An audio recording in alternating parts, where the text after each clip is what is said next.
1996 সালের 19শে জুলাই প্রয়াত নায়ক সালমান শাহর সঙ্গে যেভাবে চক্রান্ত শুরু হয়েছিল, বর্তমানে একই কাজ আমার সঙ্গে হচ্ছে। তাই আমিও একটা কথাই বলবো, চলচ্চিত্রের স্বার্থেই আমার বিরুদ্ধে চক্রান্ত বন্ধ করুন। গত মঙ্গলবার নিজের ফেসবুক পেজে এই স্ট্যাটাস দিয়েছেন দেশের শীর্ষ চিত্রনায়ক শাকিব খান। সঙ্গে ওই সময়ের পত্রিকার একটি প্রতিবেদনও যুক্ত করেছেন। তখন সংবাদ সম্মেলনে সালমান শাহ আহ্বান জানিয়েছিলেন, চলচ্চিত্র শিল্পের স্বার্থে আমার বিরুদ্ধে চক্রান্ত বন্ধ করুন। চিত্রনায়ক সালমান শাহ ওই বছর 6 সেপ্টেম্বর রহস্যজনকভাবে মারা যান। শাকিব খান রংবাজ ছবির শুটিং নিয়ে ব্যস্ত। তিনি এখন আছেন পাবনায়। রংবাজ ছবির শুটিং বন্ধ হচ্ছে গতকাল বুধবার সারাদিনই এমন খবর শোনা যায়। কিন্তু পরিচালক শামীম আহমেদ রনি জানান, শুটিং অব্যাহত আছে।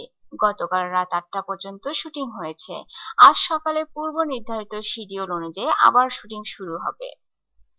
গতকাল বুধবার বাংলাদেশ চলচ্চিত্র পরিচালক সমিতির মহাসচিব বদিউল আলম খোকন বলেন, সম্প্রতি একটি জাতীয় দৈনিক পত্রিকায় শাকিবকে যে প্রশ্ন করা হয়, তিনি তার জবাব না দিয়ে উদ্দেশ্যপ্রণোদিতভাবে পরিচালকদের আক্রমণ করেছেন, যার সঙ্গে ওই প্রশ্নের কোনো মিল ছিল না।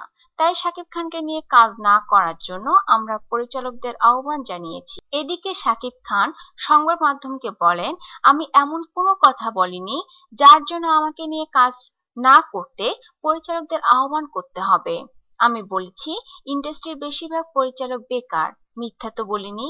এটা সবাই জানেন যে এখন আমাদের এখানে ছবির সংখ্যা কমে গেছে, হল কমছে, নানা সমস্যা হচ্ছে। সেসবের নেতিবাচক প্রভাবেই ছবিও কমছে। সবাই মিলে সব সমস্যার মোকাবেলা করে এগিয়ে যেতে হবে। আমরা চেষ্টাও করছি, কিন্তু কিছু লোকজন আমাকে কেন জানি সহ্য করতে পারছেন না। শাকিব খান আরও অভিযোগ করেন, বদিউল আলম খোকন তার উপর ব্যক্তিগত আক্রোশ মেটাতে বাংলাদেশ চলচ্চিত্র পরিচালক সমিতিকে ব্যবহার করছেন। ওইদিকে শাকিব খানের পক্ষে আজ মানববন্ধনের ডাক দিয়েছে শাকিব ভক্তরা।